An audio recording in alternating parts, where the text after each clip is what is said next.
नमस्कार। आज के इस एक्सप्लेनर में आपका स्वागत है। आज हम जिस विषय पर बात करने वाले हैं ना, वो सच में बहुत गंभीर और दिल दहला देने वाला है। स्क्रीन पर जो शीर्षक आपको दिख रहा है, वो कोई फिल्म की कहानी नहीं है। ये हमारे समाज, अत्यधिक गरीबी और नौकरशाही की एक बहुत ही कड़वी और भयानक जमीनी हकीकत है, जो ओडिशा से सामने आई है। चलिए गहराई से समझते हैं कि आखिर क्या हुआ जिसने एक आम इंसान को ऐसा कदम उठाने पर मजबूर कर दिया, जिसके बारे में हम और आप शायद सोच भी नहीं सकते। तो शुरुआत करते हैं हमारे पहले भाग से, एक ऐसी दिल दहला देने वाली घटना और जीतू मुंडा का वो संघर्ष जिसे सुनकर रोंगटे खड़े हो जाते हैं। ओडिशा के क्योंझर जिले की इस कहानी को समझने से पहले खुद से एक सवाल पूछिए। अपने हक के लिए एक इंसान आखिर किस हद तक जा सकता है?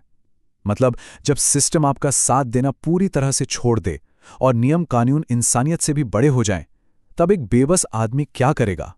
आज के इस एक्सप्लेनर में हम यही समझने वाले हैं कि जब सारे दरवाजे बंद हो जाते हैं तो हताशा एक इंसान से क्या क्या करवा सकती है।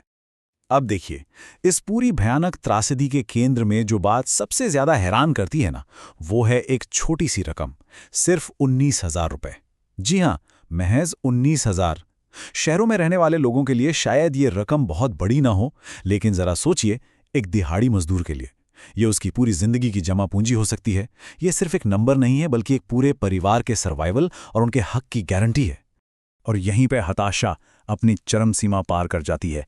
जीतू मुंडा, जो एक दिहाड़ी मजदूर है, उसे अपनी सगी बहन की मौत को साबित करने के लिए एक ऐसा रास्ता चुनना पड़ा जो सच में रूह कपा देने वाला है। बैंक के अधिकारियों को सिर्फ एक बात का यकीन दिलाने के लिए जीतू को अपनी बहन के कंकाल का सहारा लेना पड़ा। जरा कल्पना कीजिए इस बेबसी की।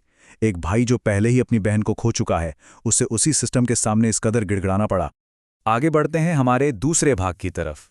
19,000 रुपए, कागजी कार्रवाई और सिस्टम की वो लाल फीताशाही जिसने ये सब होने दिया। अब आप सोच रहे होंगे कि आखिर ये 19,000 रुपए आए कहां से? तो सच ये है कि जीतू की बहन ने अपनी आखिरी संपत्ति यानी अपने मवेशियों को बेचकर पाई पाई जोड़कर ये पैसे बचाए थे। एक गरीब परिवार के लिए मवेशी बेचना सच में एक बहुत बड़ा फैसला होता है। जीतू के लिए अपनी बहन की इस आखिरी निशानी तक पहुंचना बहुत जरूरी था।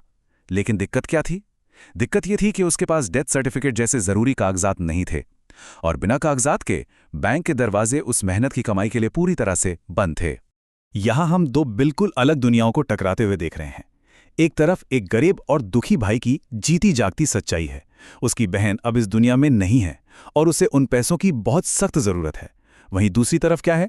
बैंक के ठंडे एकदम सख्त नियम, जिनके हिसाब से बिना सही कागजात के एक भी पैसा नहीं निकाला जा सकता। अब बैंक अधिकारी तो बस अपना काम कर रहे थे, लेकिन क्या हमारे नियम इतने अंधे होने चाहिए कि उन्हें एक इंसान का दुख और बेबसी दिखाई ही ना दे? यही हमें ले जाता है हमारे तीसरे भाग की ओर, सिस्टम के खिलाफ एक खौफनाक विरोध और वो डरावना दृश्य। इस पूरे घटनाक्रम को ना थोड़ा ध्यान से समझने की जरूरत है। ये कोई एक दिन में नहीं हुआ। सबसे पहले जीतू की बहन की मृत्यु होती है। उसके बाद जीतू पूरे 2 महीने तक, जी हां 2 महीने तक इंतजार करता है, दफ्तरों के चक्कर काटता है, और जब उसे कोई भी रास्ता नजर नहीं आता, तब हार कर वो अपनी बहन की कब्र खोदता है और उसके अवशेष निकालता है। और इसका सबसे खौफनाक हिस्सा पता है क्या है?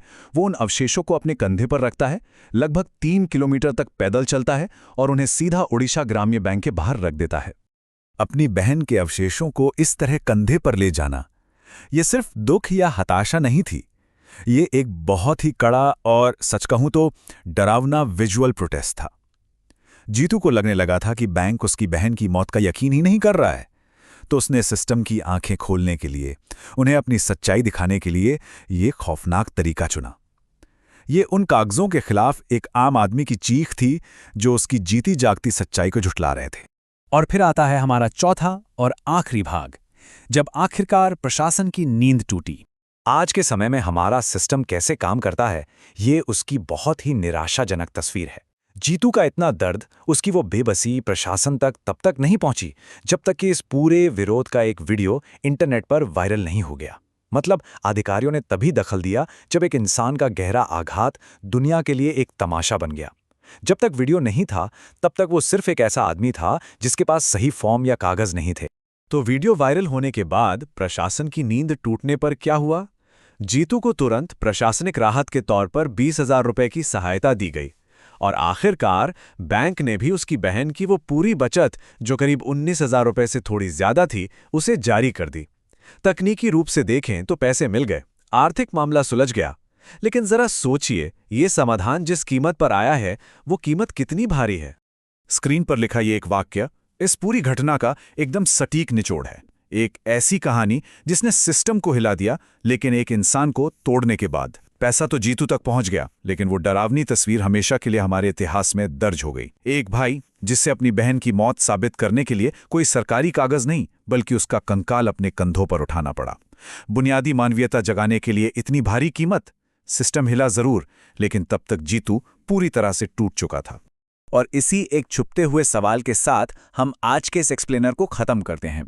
क्या हमारी नौकरशाही, हमारा सिस्टम इतना ज्यादा संवेदनहीन हो चुका है कि उसे जगाने के लिए हमेशा किसी वीडियो के वायरल होने या किसी इतने हताश कदम की ही जरूरत पड़ेगी? न्याय और प्रशासनिक करुणा का असली चेहरा कैसा होना चाहिए? ये एक ऐसा सवाल है जो हम सबको सोचने पर मजबूर करता है। इस कहानी ने जो हकीकत हमें दिखाई है, वो निश्चित रूप से एक बेहतर और कहीं ज्यादा संवेदनशील सिस्टम की मांग करती है।